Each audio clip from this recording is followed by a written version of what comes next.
রাদিয়াল্লাহু তাআলা আনহু সাথে সাথে আব্দুল্লাহ রাদিয়াল্লাহু তাআলা আনহু কপালের মধ্যে একটা শাড়ির মধ্যে থেকে নূর ঝলমল করে এই জায়গায় সুবহান দেওয়ার সাথে সাথে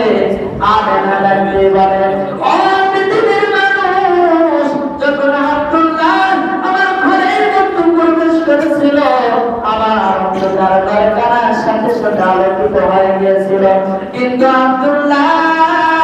কপালের মধ্যে আমি যখন সময় নিয়েছি সাথে সাথে আব্দুল্লাহ কপালের মধ্যে থেকে ওই নূরের আলো বন্ধ হয়ে গেল এবং ওই নূরটা আমি আমেনা মধ্যে চলে গিয়েছে।